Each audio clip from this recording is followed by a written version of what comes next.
economies far more kind of powerful and efficient, you could say. Thirdly,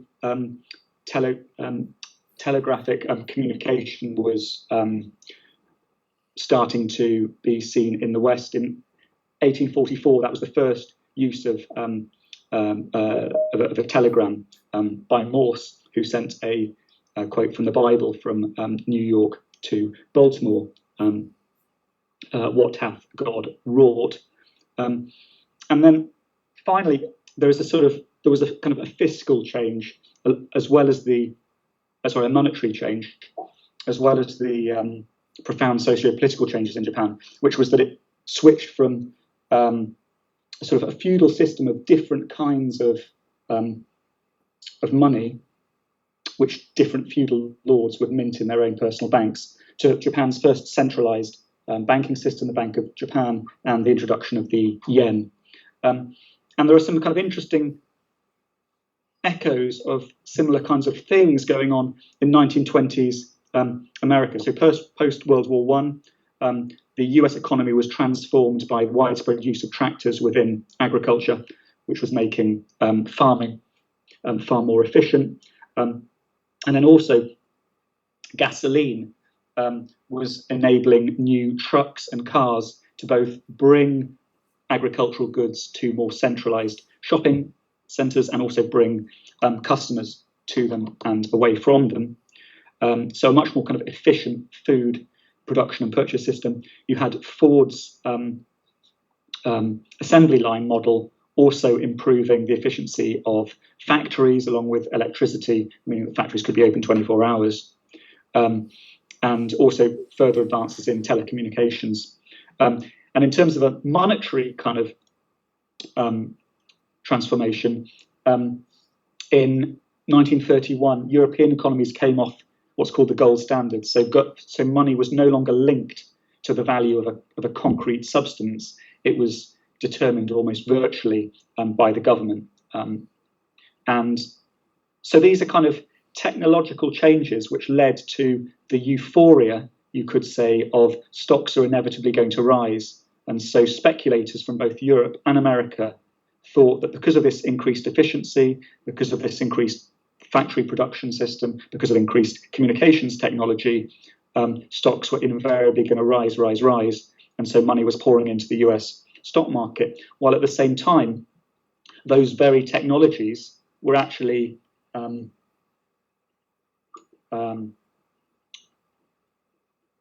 meaning that tens of thousands of Americans were actually losing their jobs, because if you're a traditional agricultural worker, if you're a traditional craftsman, if you have a shop in a town, all of these things are, incredible new technologies, but they're also kind of pushing you out of a job. And so the question becomes, these new efficient products that have been made, who's actually going to have the money to purchase them?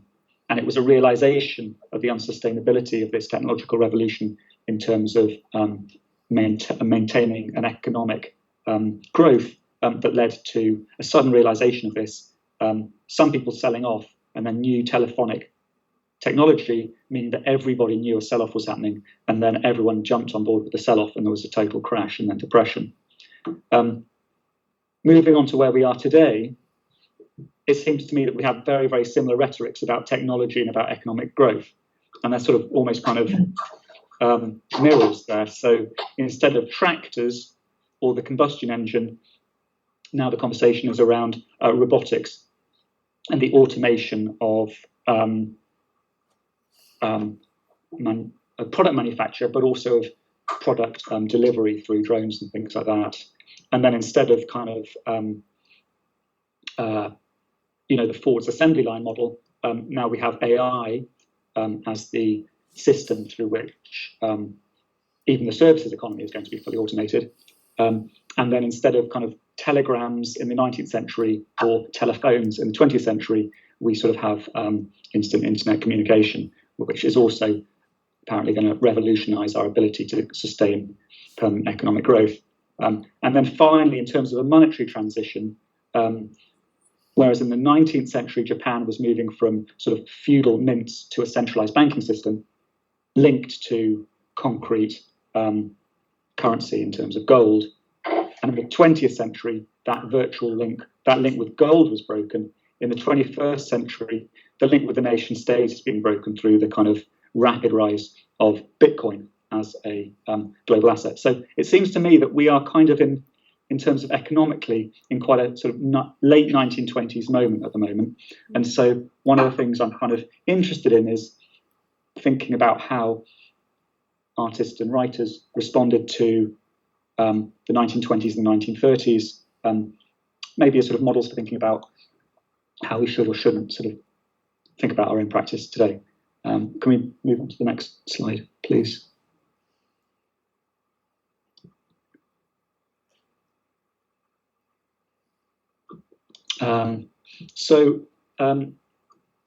The lost generation is a phrase that Gertrude Stein popularized. She heard it in French, and she refers to Ernest Hemingway as one of the lost generation. And it came to stand. Gertrude Stein is a really interesting person, very important modernist, both in terms of her own writing. She was a writer and a poet, also in terms of how in 1920s Paris, she was from quite a wealthy family from Pennsylvania, but she was able to hold kind of parties and events which really brought together these incredible luminaries that we know of modernism: James Joyce, Marcel Proust, Ezra Pound, were all people she knew, and in this case Ernest Hemingway. And she was sort of referring to a group primarily of men, and she was also remarkable because she was one of the first women to openly and proudly write about her sexuality and identity as a gay woman, and lived with her partner Alice Toklas in Paris, and as a Jewish woman stayed in Paris during Nazi occupation, which is quite sort of, well, incredibly courageous, really. So what she did and what she wrote and how she lived her life, she was really quite a remarkable person. And she sort of really was talking about men when she was talking about the lost generation, people, coming back as Ernest Hemingway had done from World War I without really a purpose, disillusioned, unsure, aware that the models of the past needed to be broken, but not really sure about what the models of the future should be. And so I've got a couple of sort of examples here. One is someone I particularly like called Jacques Vacher, who's a French writer who sadly took his own life in 1919, probably it was a heroin overdose. Whether it was intentional suicide or not is unknown. But this is a letter to André Breton, the founder of the Surrealists. And Breton credited many of the ideas and the sort of passion of Surrealism to Vacher, and you can see these ideas in the letters from Vacher to Breton.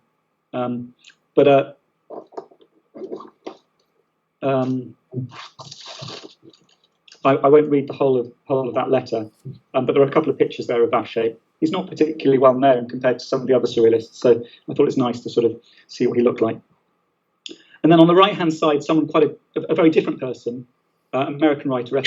Fitzgerald, who wrote The Great Gatsby in 1925.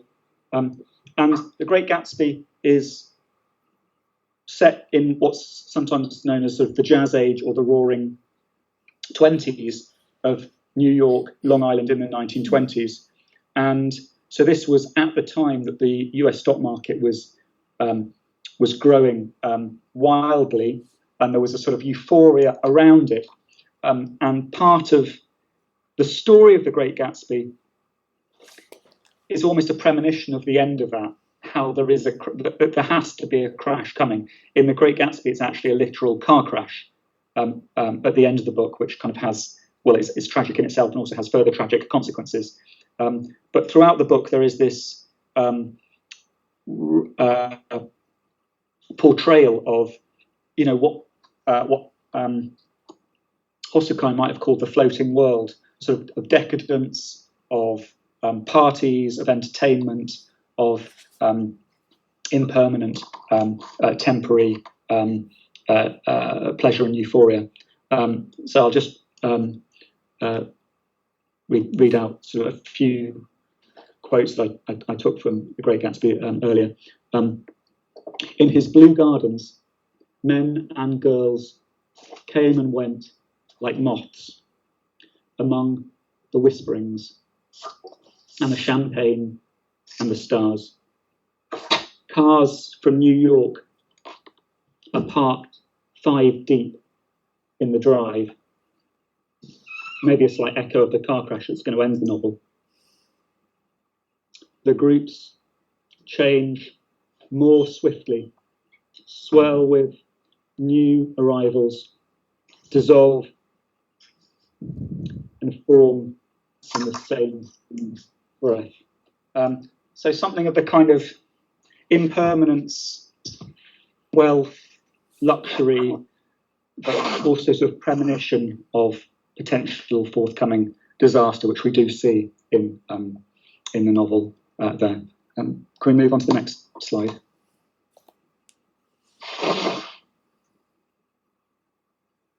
So George Orwell, a major English writer, very active during the 1930s. So the US stock market crashed in 1929, and that had a very major ripple effect on many European banks, which were heavily invested in the US stock market, resulting specifically in an Austrian bank collapsing in 1931, and that sort of had a domino effect on other European banks, which led to the European banking crisis of 1931 and the depression. I mean, there was already a sort of post-war depression throughout Europe, but things got dramatically worse in 1931, and it's possible to trace the rise of fascism in both Italy and Germany, particularly, to the extreme economic deprivation which the 1931 banking crisis, European banking crisis, caused.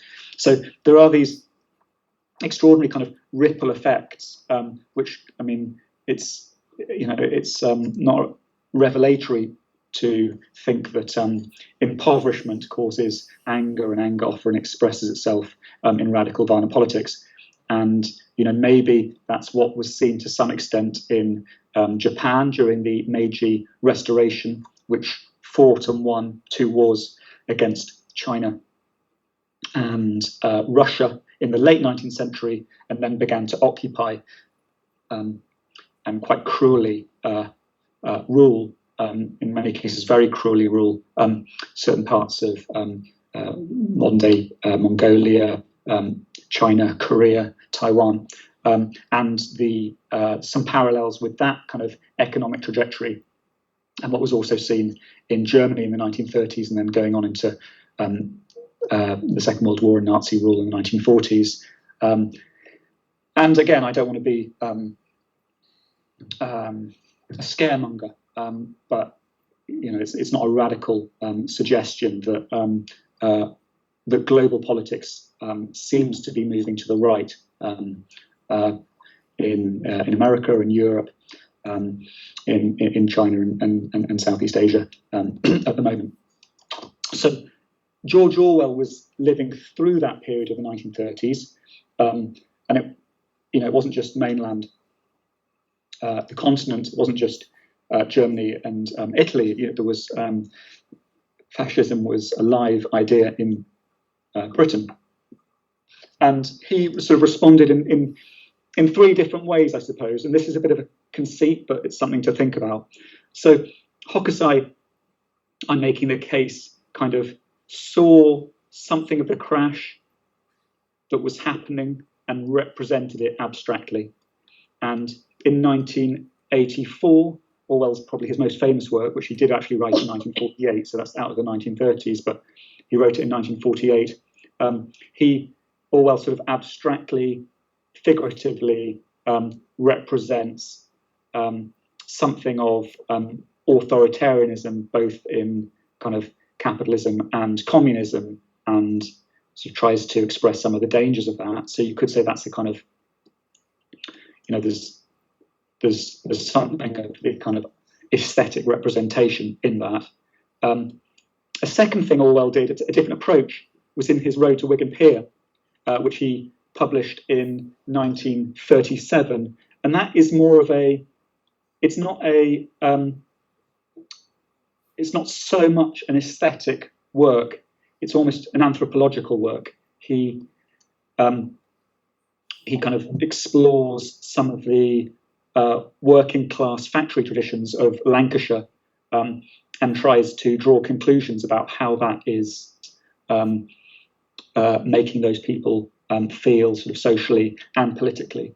So it's not so much an aesthetic work, but it seems to kind of be more engaged with the kind of social reality of his moment. And so I've kind of linked that in terms of this kind of wave analysis to David Nash's work, the wooden sculpture. David Nash is a sculptor I quite like, and in this case he made a wooden boulder, as the title is, and he put it on the top of a mountain in Snowdonia until wind and rain kind of knocked it off into a stream, and it kind of bobbed down the stream and then went into a river and then went into the ocean. It's been doing that for over, I think he's been tracking it for sort of nearly 40 years now.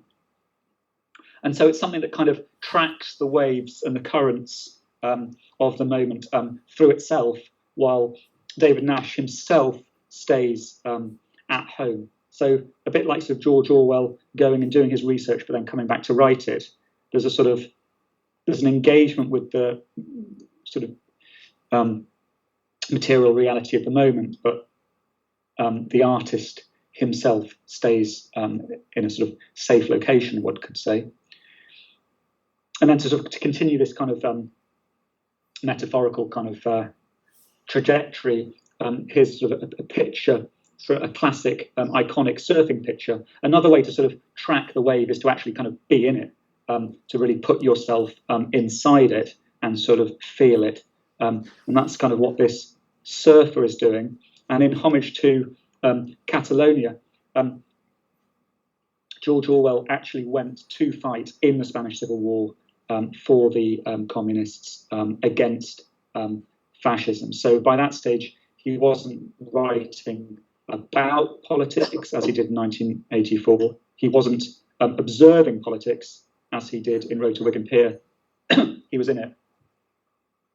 And that is another kind of, and then he was writing about being in it in homage to Catalonia. Of course, being in the wave, not sort of painting the wave, not putting artworks in the wave, but actually being in the wave oneself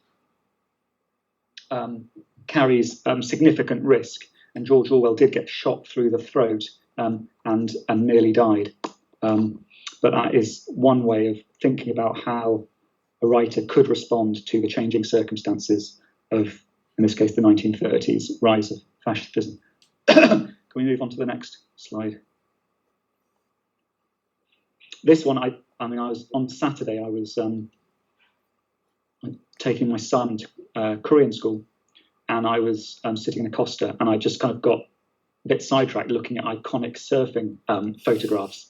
And this is from 1979. I just thought it was very cool. The kind of I don't know, there's something sort of Deleuzian about the sort of striated tower blocks, and then the completely kind of chaotic rhizomatic intensity of the wave and the surfer on the wave. I thought that was a nice image of kind of how the best plans of progress can't really kind of compete with the power and intensity of the unexpected. So can we move on to the next slide?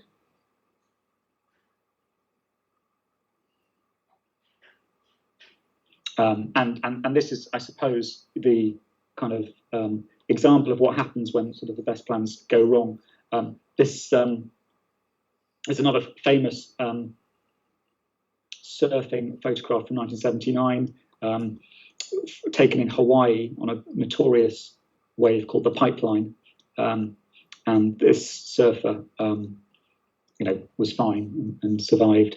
But yeah, George Orwell could have been shot and killed, and if you're trying to ride the wave ride the wave of a crash, as an artist or writer, it does kind of carry its risk. Jacques Vacher, who I mentioned earlier, the French writer, he died in a heroin overdose, and some of the other artists and writers that I mentioned also died. Can we move on to the next slide? So this is someone who very sadly did take her own life. She had a very short life. I'll just read this poem because it's quite short. At sunrise, glorious sunrise, it's a big catch of sardines. On the beach, it's like a festival. But in the sea, they will hold funerals for the tens of thousands dead. Quite an extraordinary poem by quite a young poet.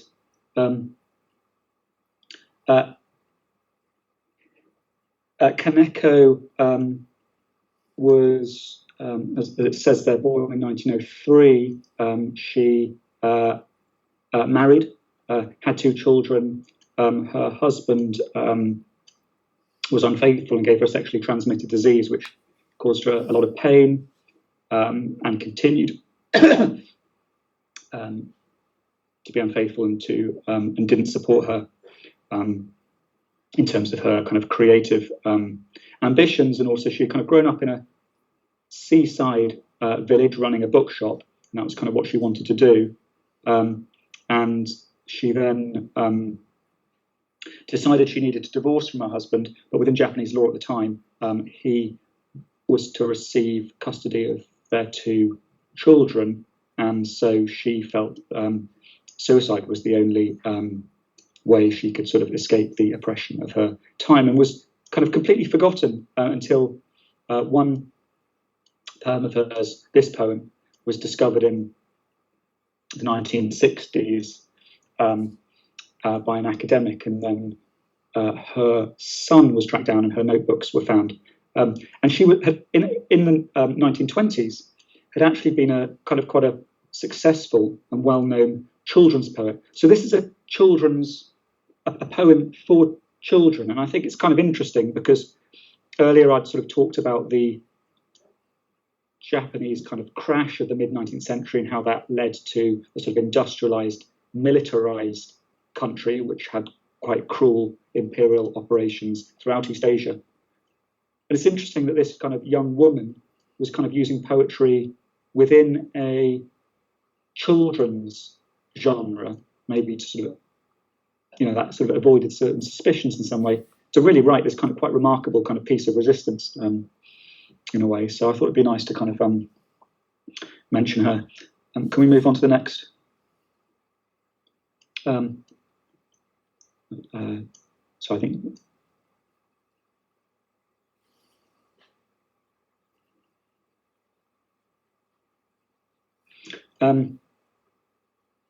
this poem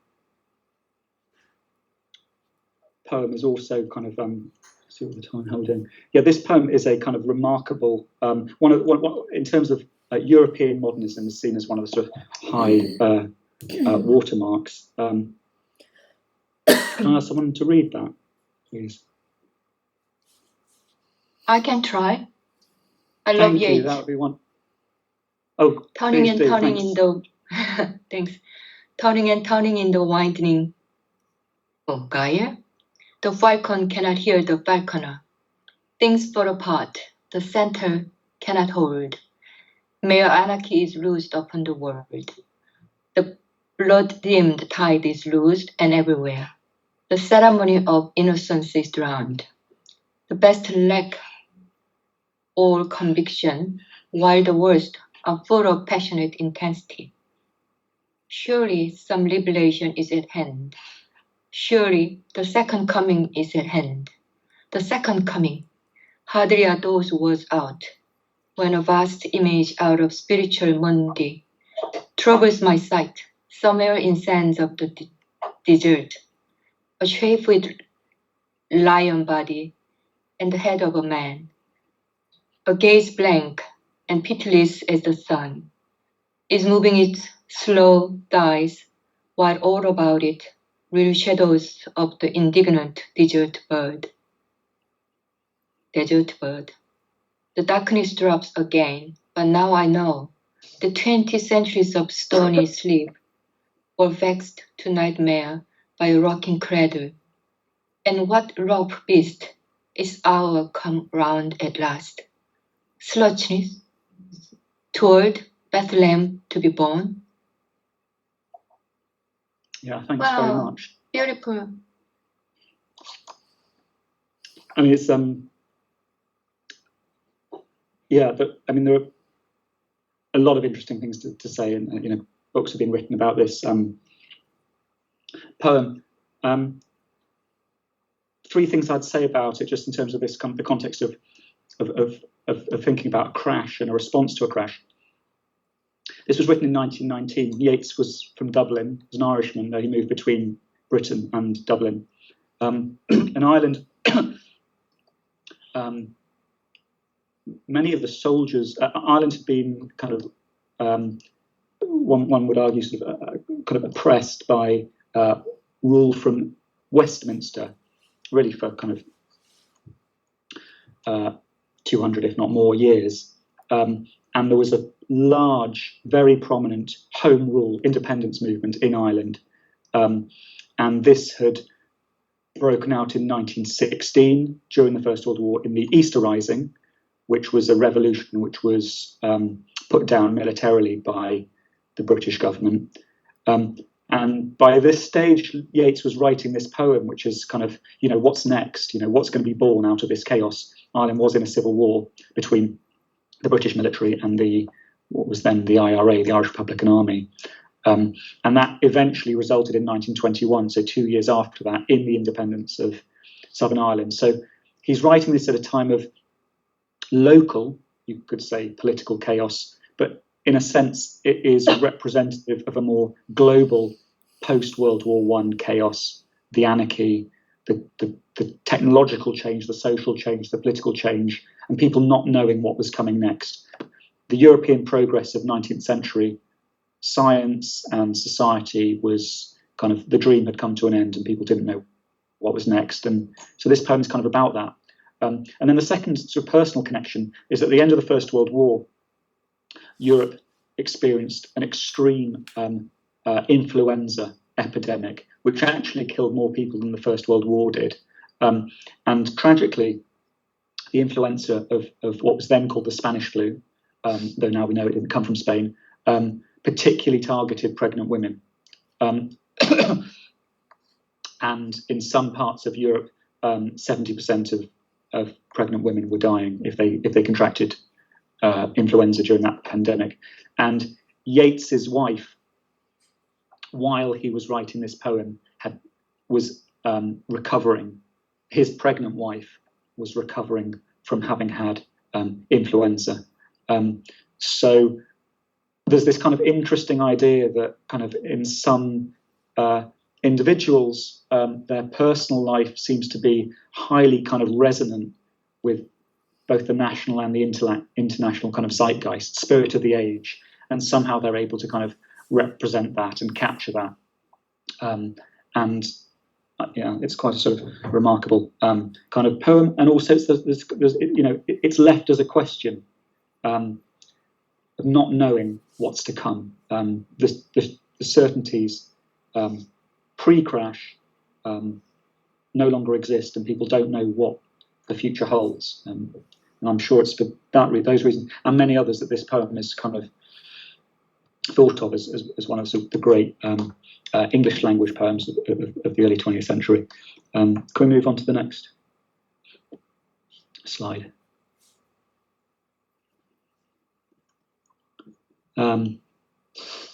So now sort of moving on, I sort of mentioned 1931 as a as a kind of very significant year for Europe because of the European financial crisis and the desperation that caused, and sort of fear and rising political hostility and antagonism. And it was a very important year in literature as well. Virginia Woolf, also one of the most important modernist writers in the European tradition, wrote what some consider to be certainly her most experimental work, The Waves, in 1931. And in it, she kind of really doesn't take a single perspective. There are these various kind of monologues from friends who've experienced and perceived similar events or the same events in different ways, different understandings, express themselves in different ways, think about things in different ways. And all of them are trying to kind of confront the kind of uncertainty of, in their cases, not just where they're going, but where they've come from as well. So there's a real sense that lost generation is still kind of floating along on quite turbulent waters. And The Waves, I don't know, also maybe kind of, we're also kind of in the era of radio now. And so there's something of kind of frequencies and kind of tuning in to different kind of people or different ways of thinking in the actual language. So would someone be able to read these? Okay, off we go. Thank you. Virginia Woolf, The Waves, 1931. But for pain, words are lacking. There should be cries, cracks, fissures, whiteness passing over chintz covers, interference with the sense of time, of space. The sense also of extreme fixity in passing objects, and sounds very remote and then very close. Flesh being gashed and blood spurting, a joint suddenly twisted, beneath all of which appears something very important, yet remote, to be just held in solitude. The waves broke and spread their waters swiftly over the shore.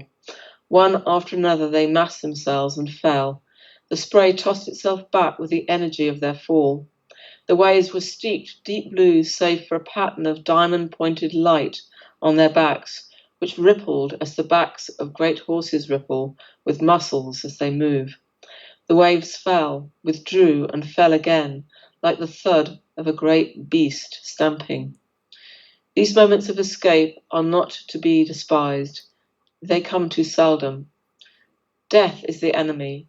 Against you I will fling myself, unvanquished and unyielding, O death. The waves broke on the shore.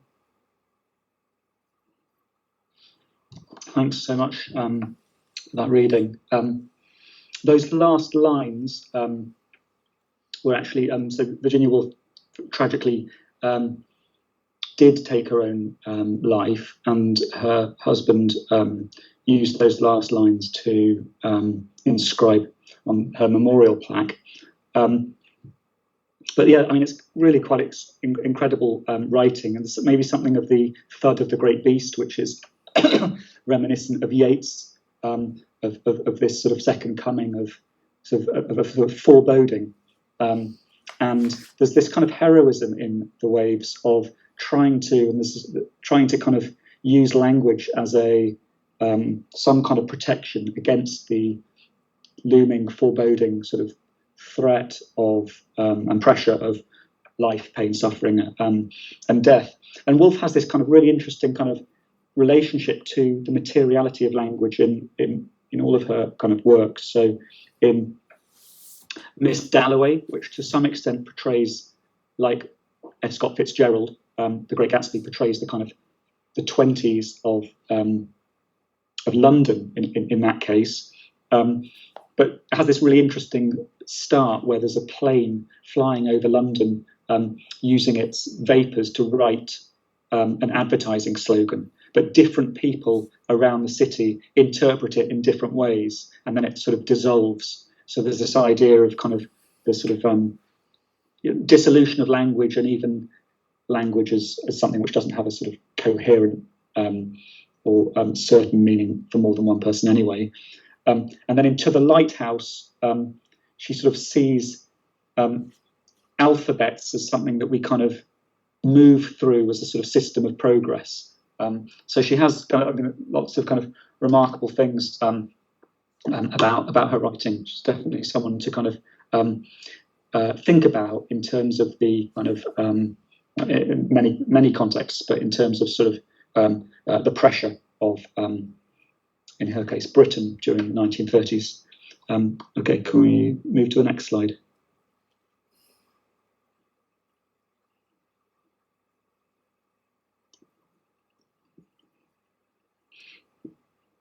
Thanks.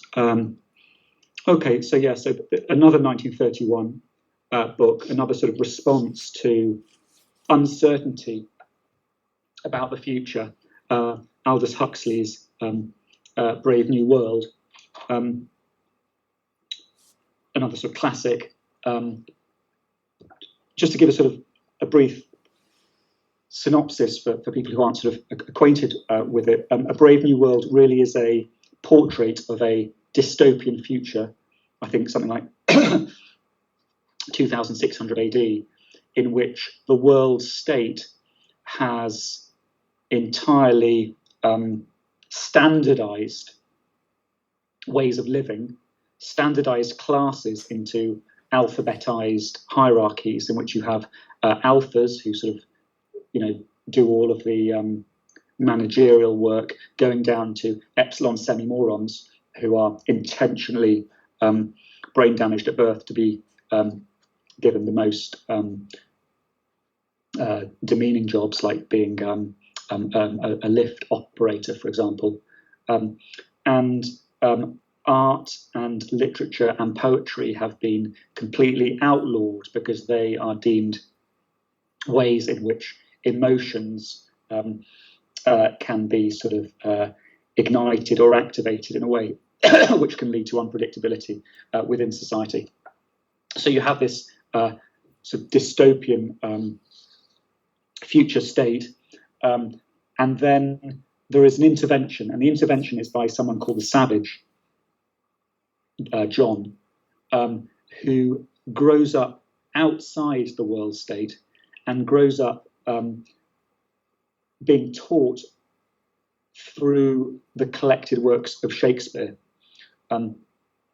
So Brave New World is itself a quote from Shakespeare's The Tempest, in which there is a storm, and the magician, who some people think is Shakespeare's only sort of representation of himself, creates the reality into which the characters move through his own spells, and that's thought to be, by some, to be a kind of a representation of a writer, a poet in Shakespeare's case, kind of guiding his society through a storm.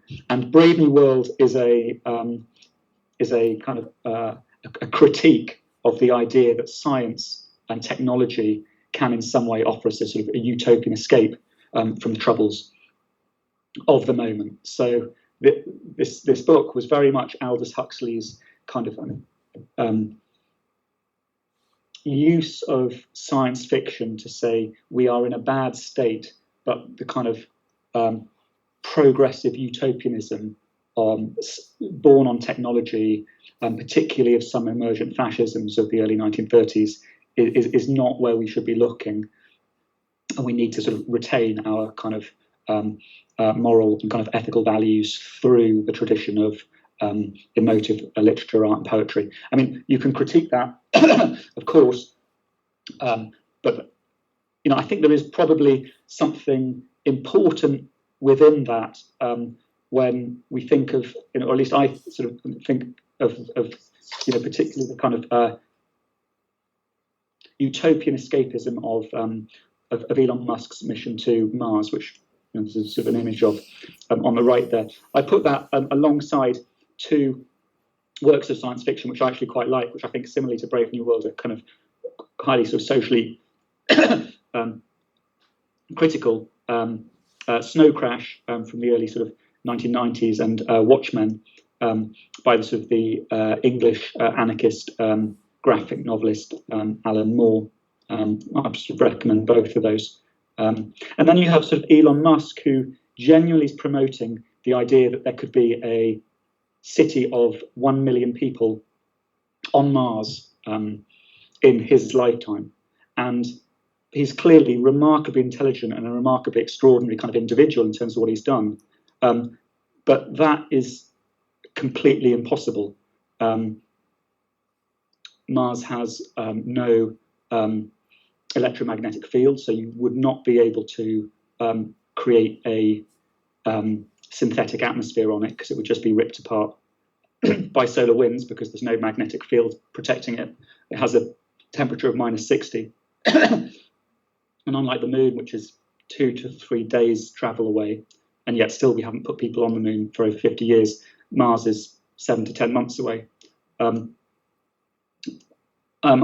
don't think there's any kind of scientific credibility to the idea that there'll be a permanent human habitable station on Mars, for at least 200 to 300 years.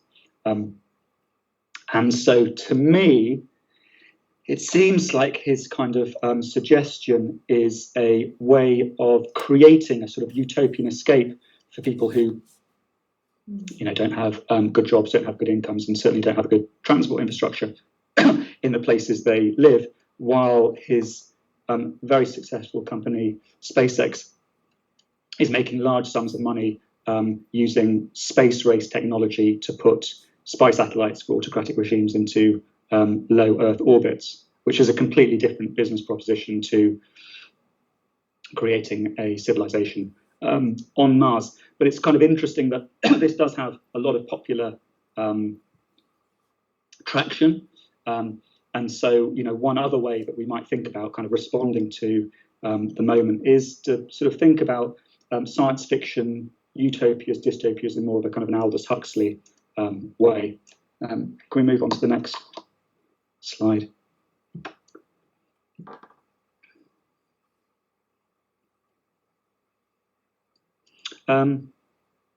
Yeah, I might move relatively quickly. These are kind of, I think, really interesting poems. One by Louis Aragon from the 1920s. He was a friend of Jacques Vachet. And I was thinking about this in relation to Virginia Woolf and kind of the materiality of language, and thinking about the alphabet or language as something that one moves through and then reaches an end. And then Isang, a Korean writer who sadly died shortly after coming out of Japanese custody in a Tokyo prison in the 1930s and died very young.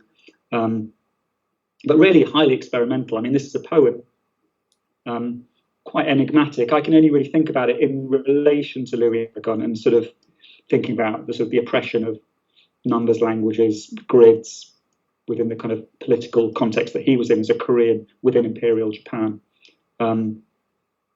But two very interesting writers writing in the 1920s and 1930s, finding their places in sort of unlikely sources. So Isang, published this poetry which had to, by its nature, be very abstract if it was in any way political, because of the context he was in, was printing his poems in architecture trade magazines. He was an architect by profession, not in mainstream kind of poetry or literary journals. He sort of found a little niche there and communicated in very, very kind of abstract, enigmatic ways.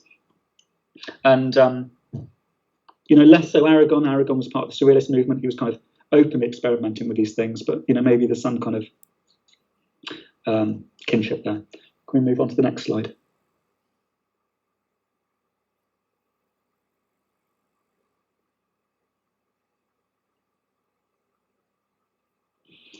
I think this is the last slide, and in a sense, there's something kind of quite tragic, but then also kind of uplifting, I suppose. I was thinking about this particularly after the talk last night by Judith Butler in relation to sort of Gertrude Stein.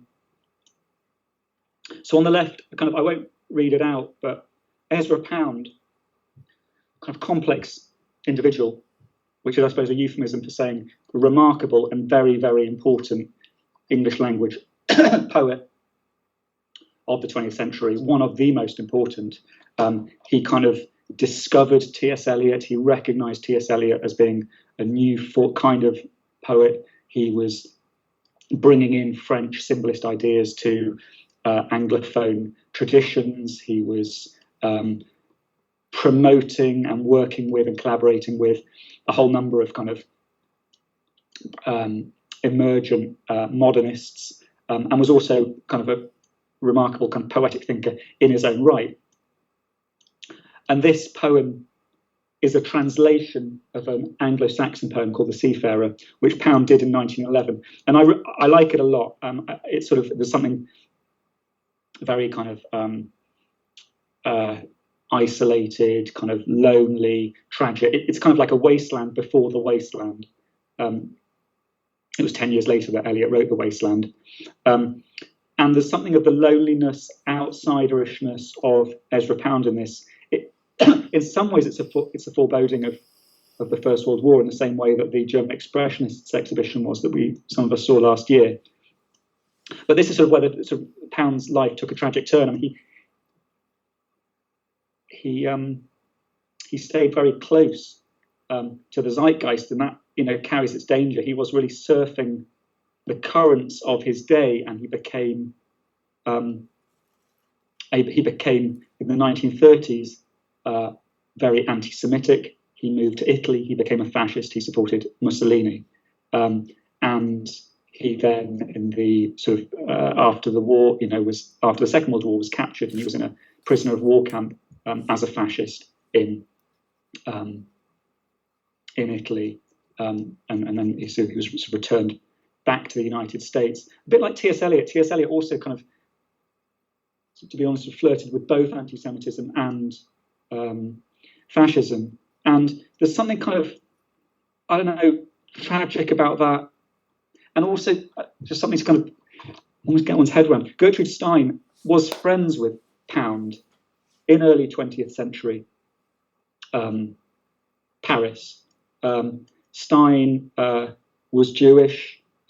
She was one of the first people to write openly about being gay. She lived with her partner, Alice Toklas.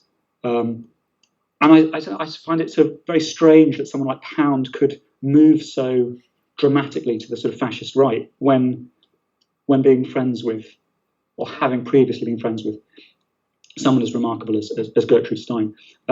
So kind of just thinking about sort of Gertrude Stein in 1931, which was that sort of particular year that I was picking up, she wrote this sort of book, this essay, How to Write, in which, you know, very like sort of Virginia Woolf was saying in The Waves, really sort of thinks about writing as something to explore, as kind of as expression, as exploration, without any idea of where it's going, and to be okay with that, and to be kind of comfortable with the ambiguity of where your writing might go. So it's sort of always writing as a sort of lived experience and as a lived practice. This quote isn't from that essay. It's from a sort of a later lecture, which then published. There is no there, similar to the sort of multiple sort of perspectives that Woolf was suggesting, but also kind of the changeability, the mutability of the world that one moves through, but a suggestion that one should, you know, try and be comfortable with that, or kind of engage with it. And so, yeah, to sort of to kind of conclude, you know, in terms of kind of where one goes after a crash, whether it's sort of financial crash or kind of political crash, you know, Yeats ended with a question. In a sense, Woolf ended with a question as well. Many of these kind of course, any poem or work of art presents its own question. But Gertrude Stein survived World War II in Paris, and then was taken ill with cancer. And before she went into surgery, she wrote to Alice Toklas, her partner, what is the answer? And she didn't receive a response. And so she wrote back, in that case, what is the question? And so those are kind of thought of as her final words. And I suppose I felt there was something kind of in the kind of request for continued kind of open-ended questioning and kind of curiosity in Judith Butler's kind of approach to the current moment, and her suggestion that one of the moments I found most moving was when someone in the audience asked, where should trans people look to for hope in the current moment? And she said, to each other. And that is, of course, a question as well. She said that she's not interested in identities, she's interested in stories of individuals. I thought that was also another kind of interesting moment. So Ezra Pound is someone who came up with solutions, and they were the wrong solutions, one should say, and that ended in kind of, a life of extreme isolation. And Gertrude Stein sort of took a different approach, which I think can be quite inspiring. So that's the end of my presentation.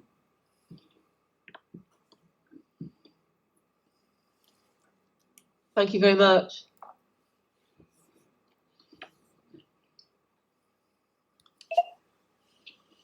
Thank you so much, Jonathan. Jonathan. Alex. I had this, maybe I won't play it now, it'd be nice if we had a chat, but this was just thinking about kind of like the crash and artistic kind of almost premonitions of what was to come. This was a music video, I don't know if anyone knows it, from 1998, Rabbit in Your Headlights, of an individual sort of walking through a tunnel and getting kind of repeatedly hit by cars until eventually the car hits him and sort of explodes, and it sort of had echoes of Princess Diana's death a year before, but also kind of echoes of the anxiety at the end of the sort of, the end of the millennium and the new millennium, and then kind of the explosions, I suppose, of 9/11 and the kind of the new world that we kind of came into. So there was something kind of about the crash in this that I thought was kind of interesting. But yeah, have a look at it sometime if you want to on YouTube.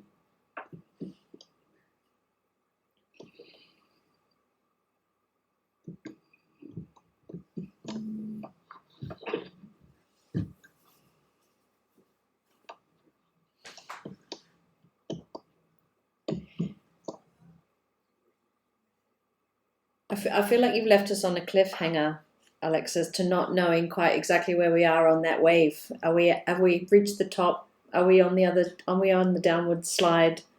Where do we sit exactly? But it feels like you've given us such material to sort of think about with the practice and going forward, to take it forward. My question, you've mentioned Neil Stevenson. Who was the other one that had written the graphic novel? Oh yeah, that's Alan Moore. He also wrote the graphic novel V for Vendetta, which was also turned into a kind of Hollywood film, like Watchmen. I guess my question is, are there other writers that you see that are working at this sort of intersection of this, with this sort of following this zeitgeist close enough that they might actually be getting their fingers burnt? Or, are there people that we're not seeing it for what it is for now because we're just too close to it? I'm thinking in particular of maybe Margaret Atwood, but yeah, anyone else that you would come to mind? I mean, I mentioned a Japanese writer who was writing in children's poetry, and then I mentioned sort of science fiction as a subgenre with a few writers, and it's kind of interesting that I think sometimes subgenres can be go a little bit under the radar, so there can be kind of more politically engaged writing.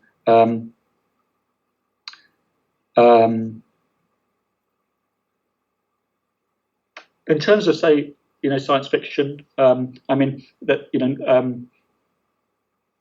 Octavia Butler is another sort of writer. I think was a pioneer. China Mieville is someone who's writing today, who I find kind of quite interesting. I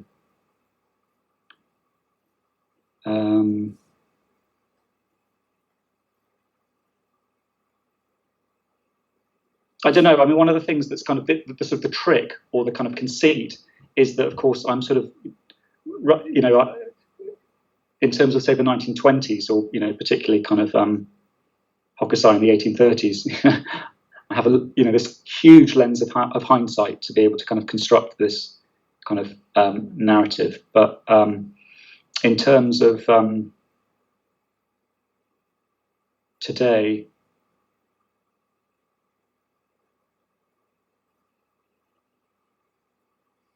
yeah, I don't know. But in terms of The Crash, I mean, I don't know. I think it's. I don't think we're that far off. I mean, in terms of the economic cycle that we're in, it's kind of crazy. I mean, it's.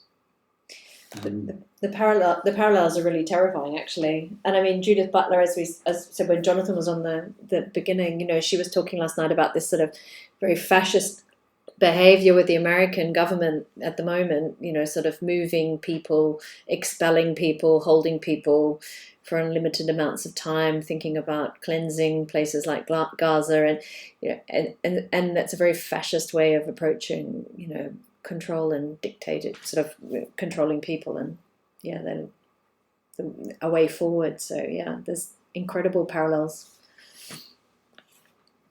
Has anyone seen the film The Order? No. It's I remember the English guy who's the main actor, although he's playing an American FBI agent, who was basically sent out to somewhere like Ohio to investigate a murder, and unravelled a fascist ring that was, the ideology was sort of, extreme right-wing religion, extreme right-wing sort of Christian religion, and their guiding principle was a rule book, which you can actually find online, although it was banned by Amazon. But if you read that book, which I think might be, it's not called The Order, but I think it has The Order in the title.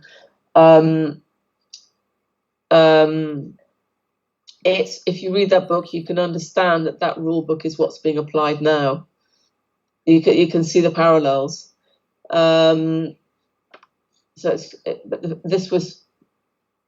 film was made in I don't know, about maybe 15 years ago, but the murder took place, I think, in the 80s, something like that, and it just shows you that this kind of network of far-right ideologues, which exists in Europe as well and all sorts of places, has been gaining momentum for a long time, and it's upon us. I feel it's upon us now, and we're not. I don't know if we're waking up. I think we are waking up, and it's pretty terrifying. It's a really interesting film. If anyone, it's on. I think it's on Amazon Prime. And sorry, Vanda, was the book a real book that the film was? Yes. And it was a real story that was based on? Yes. No, the book was what they were using. This group were using to what they were doing was trying to get loads of money by robbing banks, and became progressively more and more violent. And they were gathering momentum by getting money and more people to join them. And the FBI agent, basically, they killed a few people, and the FBI agent kind of got the guy in the end. They found him, and he was going to be arrested, but he wouldn't come out of this house. So they set the house on fire, and he died in the blaze. So it's kind of an interesting ending. But the guys that I have a question. I just did a Google it. It's not the 2024 Canadian film The Order with Nicholas Hoult and Jude Law, based on the book in 1989. Jude Law. Did you say Jude? Was it? Yeah. I did Google. It says Jude Law and Nicholas Hoult, and based on 1989 non-fiction book The Silent Brotherhood, chilling inside story of America's violent. Da-di-da-di-da. Is that it? That's correct. Oh, okay. Thanks. And the book they were using to guide them through their activities is like a rule book that's, if you look at it, you can think, my God, I mean, it's not an awful lot different from what's going on now.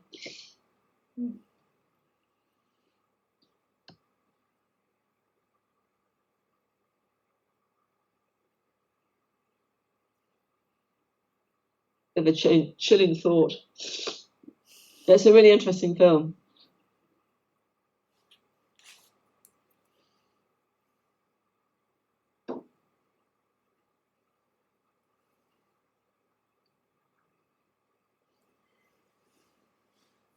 I showed a slide that was the US stock market from 2000 until today, and you can see that it's flat until 2008 and then has a slight dip, and then it kind of bounces back, and it's just been increasing exponentially since 2008.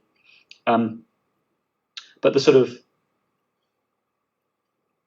story behind that is that real wages adjusted for inflation in the UK have been completely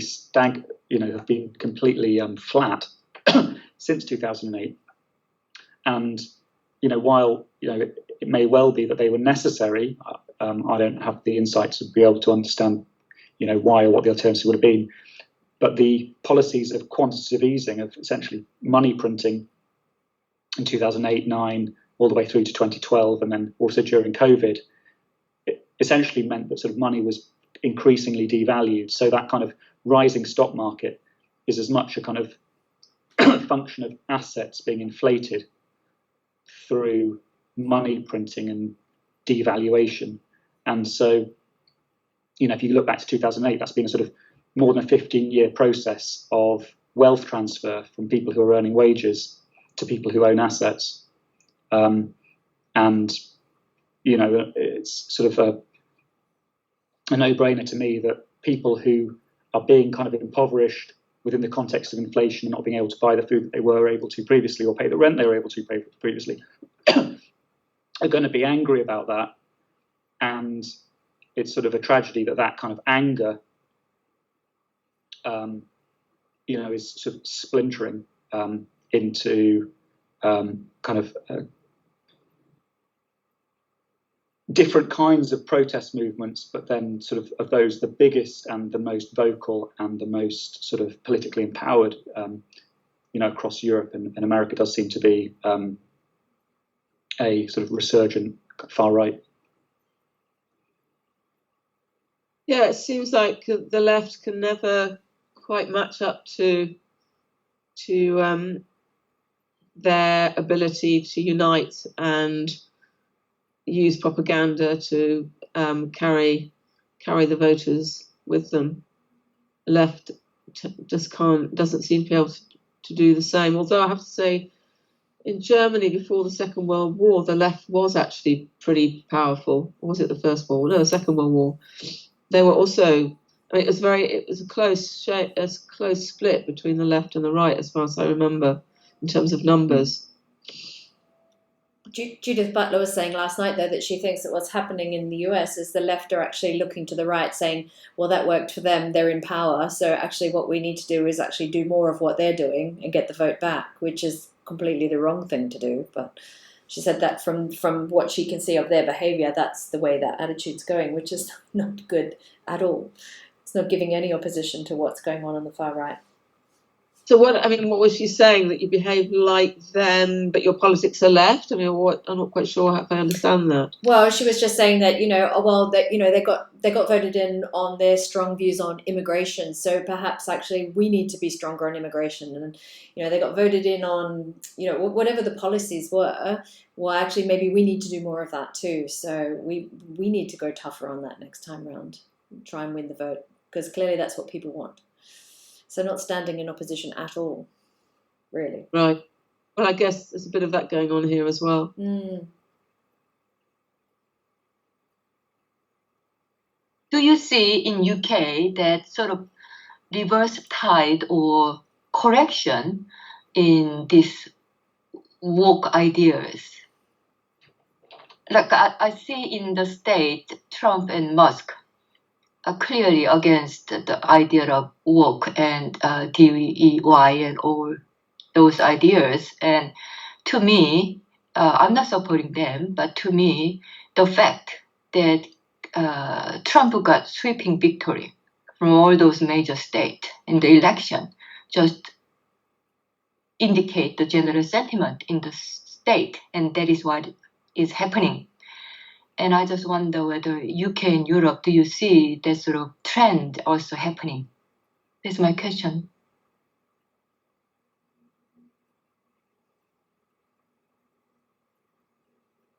Well, in the UK at the moment, Reform UK, which is probably the closest political party to the ideologies that you're talking about, is leading the polls at the moment, which is unprecedented.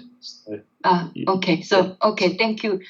So that's my reading, interpreting what is happening in US, and then UK and Europe and Asia, I guess. It's sort of somewhere start, and then I think they just follow, like a stock market. US and Europe and Asia, sort of, they kind of copy each other. That's how I see it, yeah.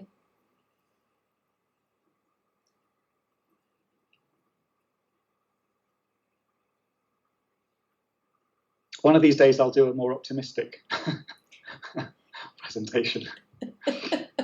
Maybe. No, we just need to know when to get the surfboard out, Alex. We need to start building the surfboard. I was enjoying looking at iconic 1950s surfing photograph. Sort of imagining my midlife crisis on sort of the beaches of Hawaii and California.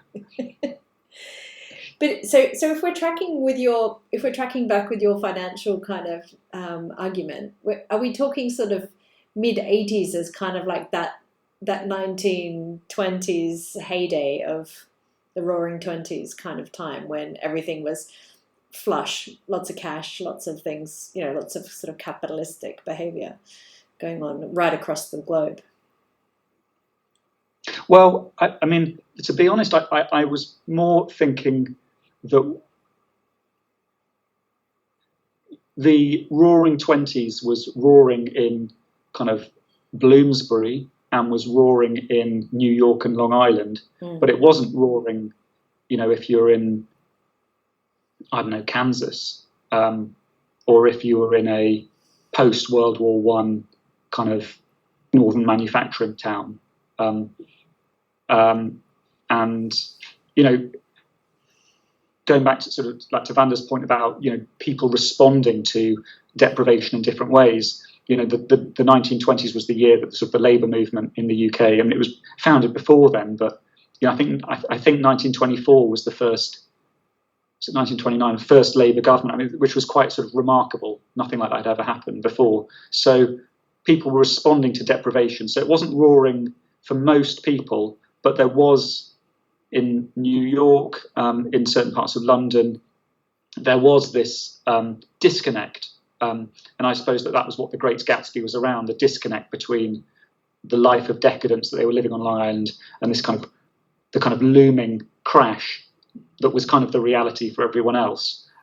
So, historical parallels are never kind of neat, but I don't know, I sort of feel that in terms of that sort of floating world idea of kind of decadence, of triviality, of superficiality, of I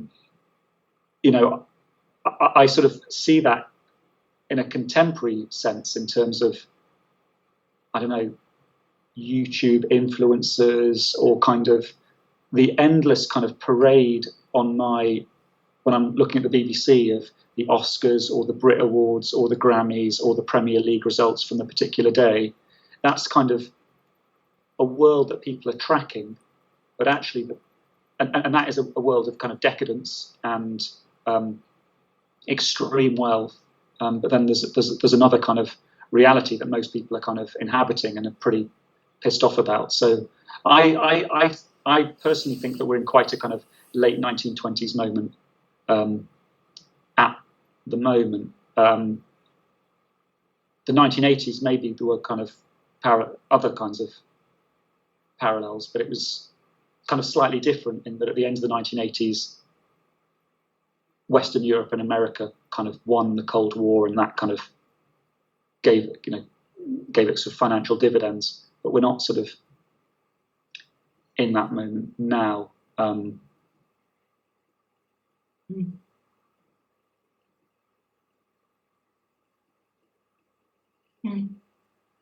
But I'm always expecting things to go badly wrong. That's kind of my default sort of kind of like take on life. So give me a few years and I will be a flat Earth survivalist. I'll tune in wearing my silver hat to stop the kind of 5G rays kind of getting in and stuff like that. I'm totally into that kind of thing. So I kind of thought I thought we were going to go into recession last year, and we didn't. So it may well be that that actually you got a long range forecast. I'm completely right. Exactly. At some point there will be a crash, and then I'll be right. It just might be 20 years' time, or who knows. And fingers crossed we don't have a city on Mars. Otherwise, my cynicism on that front will be proved completely wrong as well. Well, if we do have a city on Mars, it will be a bit like Australia in the sort of 17th and 18th century, where all the convicts get sent there. That's true. And can you imagine the really inappropriate stuff we'd take that we thought would be useful when we get there? Yes. Because that's what happened to all those colonials. They sort of all turned up with sort of their silver service and their corsets, and it just didn't wash in the Australian bush. Hilarious. Well, oxygen would be a good start if you're going to Mars, because they don't have any of that. So oxygen, warm clothes. And your silver hat. Yeah, that's right. What the name of that book that I mentioned in the film The Order? It was the white supremacist group that were trying to overturn the United States. The book they I was going to say turned to, literally was called The Turner Diaries. Okay. And who wrote it? Who's purported to write it? The Turner Diaries. I don't know who wrote it. I guess you could look that up on Amazon. Maybe a few people wrote it. Mm. Good question. Some not very nice people. Dear, dear. So, I have a PhD in the Google research. My Google research said Turner Diaries, 1978, novel by William Luther Pierce, a founder and chairman of National Alliance White Nationalist Group, published under the pseudonym Andrew MacDonald. What was the pseudonym? Andrew MacDonald. Right. Sounds about right. Yeah. Interesting.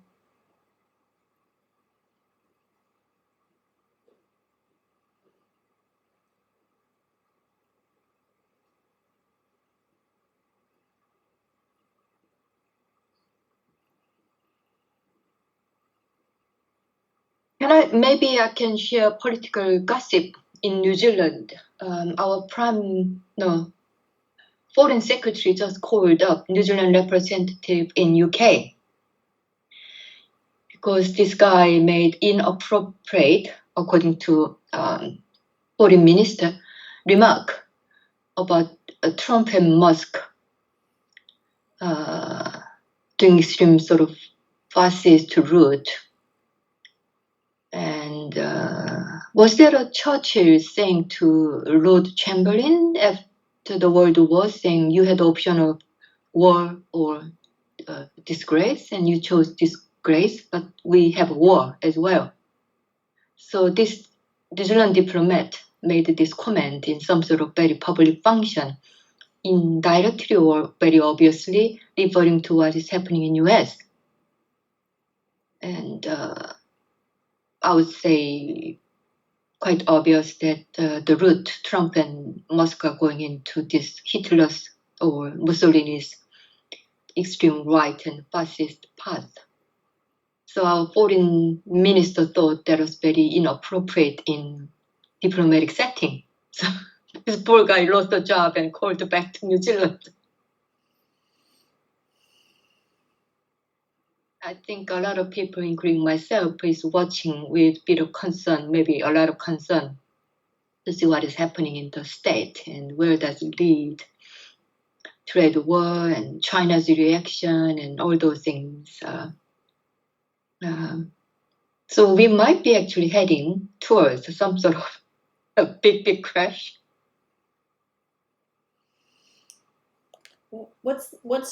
Chinese economy is not doing so well either. The Chinese economy is not doing so well.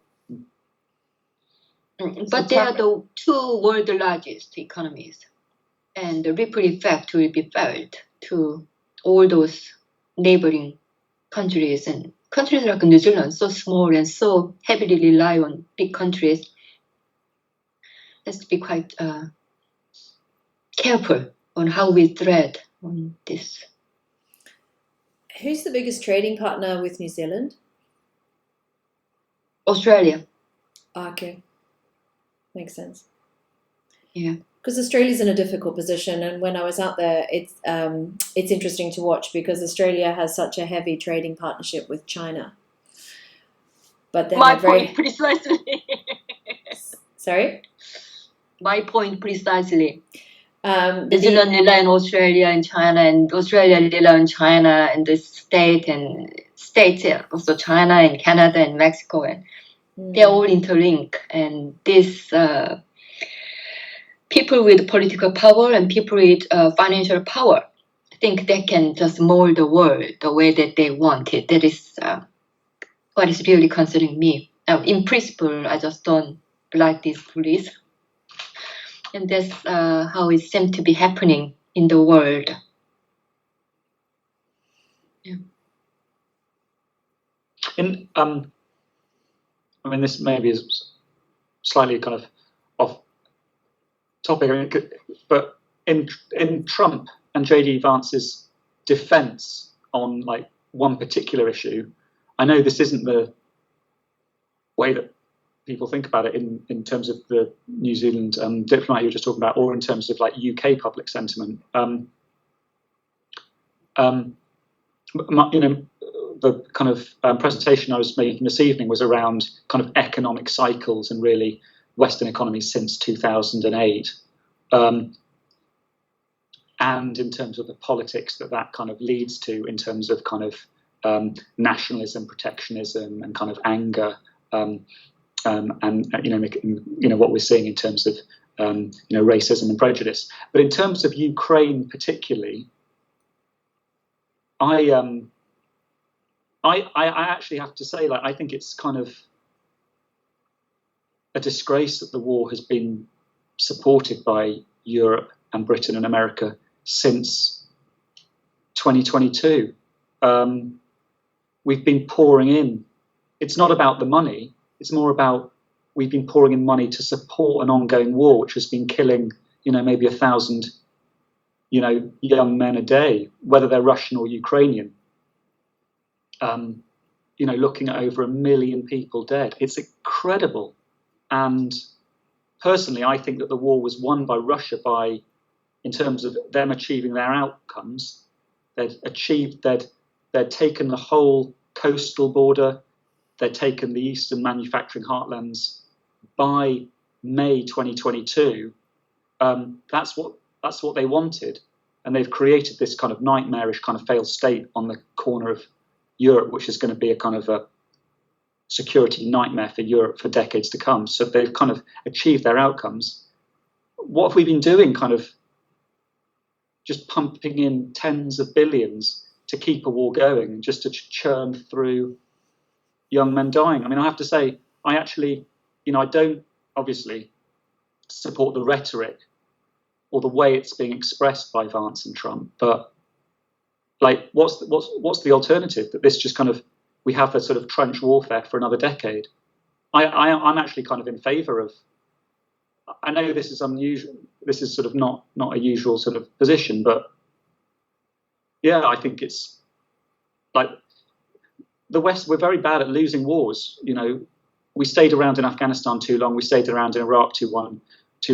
We're putting money into, in my view, Ukraine for too long. In my view, Russia have won. Now, if you're going to spend money, spend it on like bulking up NATO countries like Poland, but don't just pour it into just keeping more Ukrainian conscripts like dying in trenches. That's my view. I totally agree with that, and I think there was an attempt, wasn't there, by Zelensky to reach a peace agreement quite a long time ago, and Biden ignored it and kept on pumping in the dollars. I think he knew the writing was on the wall quite a long time ago, Zelensky. But then I think it wasn't the Biden approach to try and bleed Russia of its arms and weaken it that way. I think you're right. I think the US approach. I think the US were happy to spend tens of billions to just watch Russia getting weaker and weaker and weaker. But I don't. I mean, maybe I don't have any sort of privileged information on that front. But yeah, what you say doesn't surprise me at all. Yeah. No, I think the whole thing is farcical. And also, if they really wanted to do something about it, they could have gone in heavy right at the very beginning. They had the option to do that against the Russian attack. They could have just gone, right, okay, we'll fight you, we'll pound you back or whatever.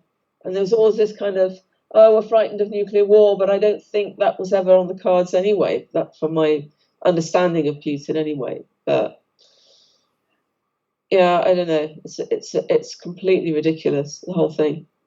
And I know the Trump thing is just so weird. We're going to go in there and get the minerals, and the Russians won't dare touch us. But you got the impression they've done some kind of agreement behind everyone's backs or something. I don't know. Russia can have this bit, and then you can have this bit. We'll be very happy. Thank you very much. You sort of feel with Trump as well. It's been done. It wouldn't surprise me if Truth Social was the company that had the minerals deal or something like that. There's always something a bit dodgy about the whole thing. Yeah, really dodgy. I think the Truth Social is so ironic. There's no truth in whatever is putting out there. And if you think about more of socialism idea, it's totally against it. Or opposite. Yes, you're right.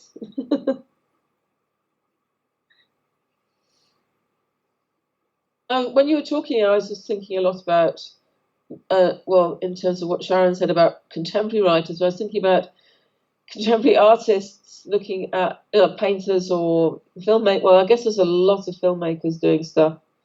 I guess I was just thinking about, what artists might you single out at the moment who are looking at, the issues that we're raising in the comparison between now and 1928.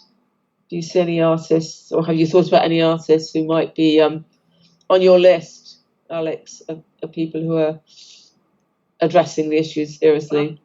I mean, one thing is I'm not really, to be honest, like very knowledgeable in that sphere. I suppose my knowledge is more in kind of literary, like history or something like that. And what I know about visual history or visual arts is from Jonathan, or from these kind of seminars. So so I don't. The honest truth is I don't really have my finger on the pulse in the way that would kind of be required in terms of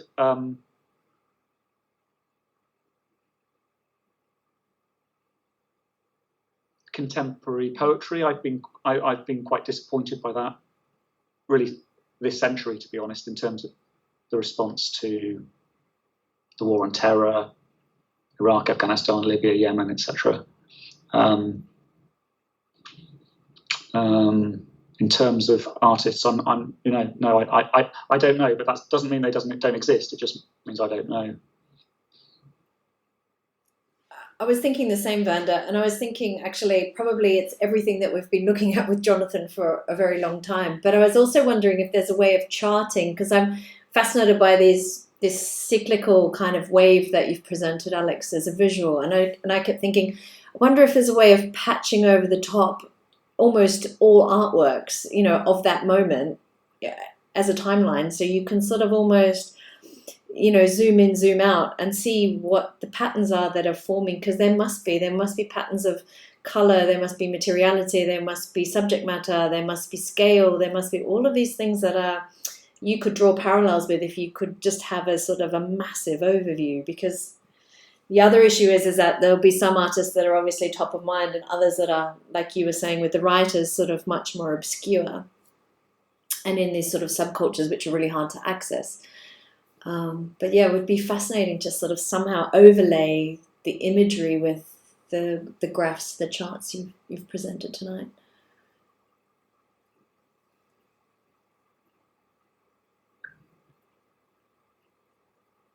The question about which artist, I think Anselm Kiefer comes to mind first up, and maybe Joseph Beuys as well, as two that would just be first off the top of my head.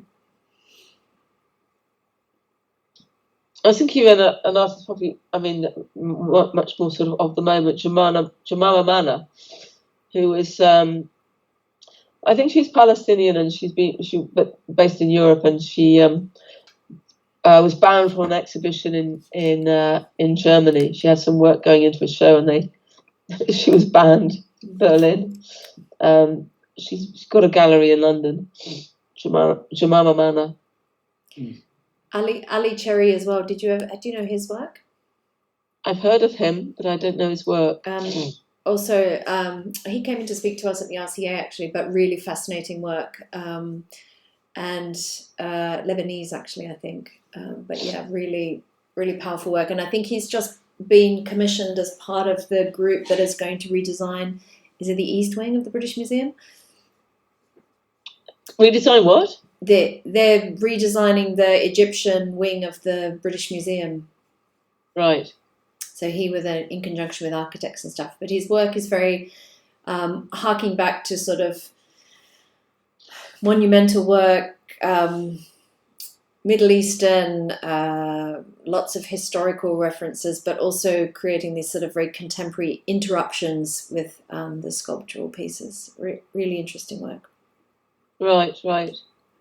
Have you heard of Research Architecture? Do you know that group? No.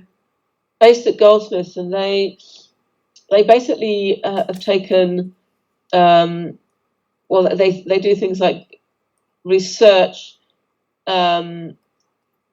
war crime scenes where there's been, say, mass murders or prison torture and that kind of thing, and they try to recreate, through their understanding of sound, vision, architecture, and spaces, kind of who did it and who's responsible. They were in the Turner Prize last year, I think, or the year before. They were nominated, but they didn't win it.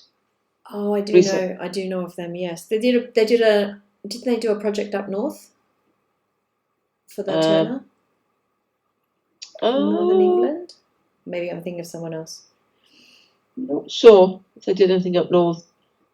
Possibly. May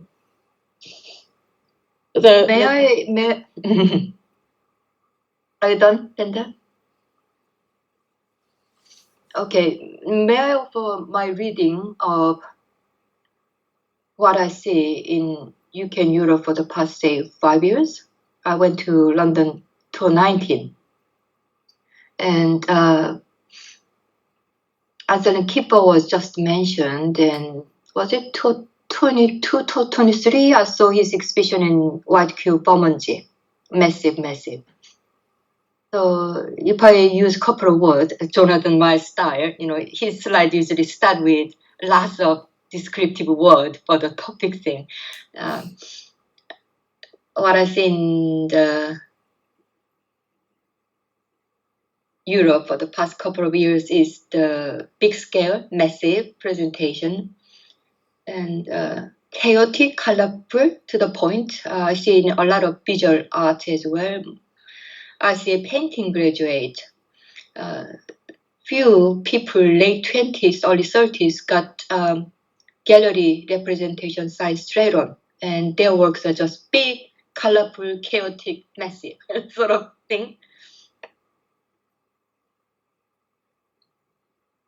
What was the other one I was going to make? Oh yeah, identity, national identity, or root, or Ethiopian. Again, Juliet Mer's one of my reference. I saw her work in San Francisco, MoMA, and she is having huge exhibition in Sydney Contemporary Gallery right now, I believe. Similar. Again, massive, very colorful, lots of layers, very sophisticated, complicated. In terms of visual art, I think might be the trend. Our Patrick's work in the China was quite big scale, isn't it? I see that as a distinctive characteristic sort of thing. Maybe it's a reflection of course, society, political, economic situation that we live in. It's just things are just big, like pandemic, like COVID, just worldwide scale. Oh, another one that I want to mention also, MA painting graduate 2021. There's a girl called Noah. She's from Egypt. So she dyed the fabric. She did BFA at Oxford. Anyway, she was in Venice Biennale last year and also has some sort of big exhibition going in somewhere in Europe. Those things I think got noticed. And also, I mentioned earlier, work and DI, etc. 2019, we have a head of painting, American lady, black and gay, appointed. So she ticked all the box. And 4 years later, she went to Yale. Again, tick all the box. So that's what I sort of observe. Not a criticism, but just observation of what is happening in the States. Sorry, in UK and Europe. And I think that's, again, I've only been to San Francisco MoMA last year and Sydney last year. So maybe that is going around.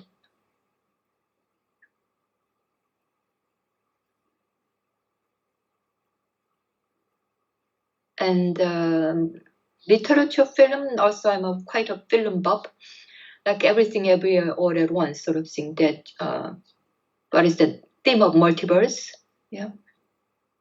In literature, we have all those alternative world sort of thing happening quite a lot as well. Anyway, that's my reading.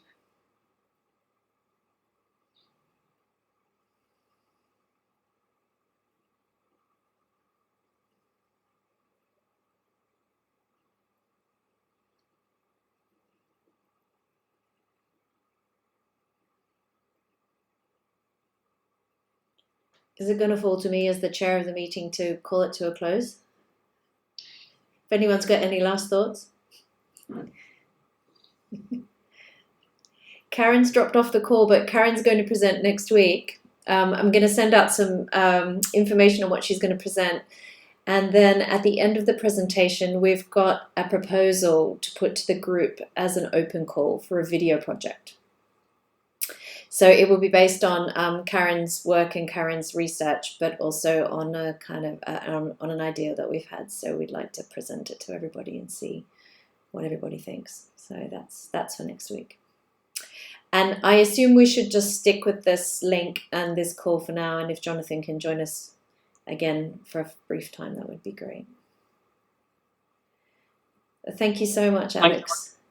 Well, thanks for Thanks, you too. great platform. No, thank you. And thank you for stepping up and keeping this group going and offering tonight. It was really useful. Yeah, it's great. Thank you very much, Alex. And everyone. It's been fun. Thanks everyone for listening. Thank you, Alex. That's beautiful. Cool. Bye. See you Bye. soon. Bye. Bye.